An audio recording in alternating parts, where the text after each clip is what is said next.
पंकजा मुंडेंकडून यादव कुटुंबियांची सांत्वनपर भेट घेण्यात आली आहे। ओबीसी आरक्षणाकरता निवृत्ती यादव यांनी टोकाचं पाऊल उचलत आत्महत्या केली।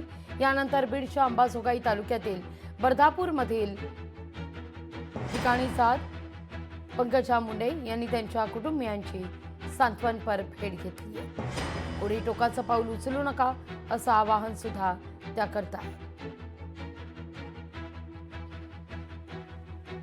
अत्यंत चांगल्या जिव्हाळ्याच्या व्यक्तीने आत्महत्या केली। त्यांच्या घरच्यांशी चर्चा केली। त्यांचं तेच म्हणणं होतं की त्यांनी थोडी कच खाल्ली आहे।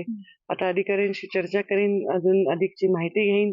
परंतु तिकडे मी वांगदरीलाही भरत कराड यांच्या परिवाराला भेटले। मी एवढंच सांगेन, हात जोडून माझी विनंती आहे की कोणीही असे पावलं उचलू नका, कोणीही कच खाऊ नका। या गोष्टी करणाऱ्यांवर सोडून द्या, संघर्षासाठी तयार राहा, परंतु कुठल्याही गोष्टीत अशा चुकीचे पाऊल उचलू नका। आपला जीव देऊ नका, आपल्या माघारी परिवार असतो। काहीही कोणाच्याही अडचण येणार नाही, कोणाच्याही हक्कांना धक्का नाही लागणार। अशाच प्रकारचे निर्णय होतील याचा मला पूर्ण विश्वास। लोकशाही मराठी ऐका, पहा, जागरूक रहा।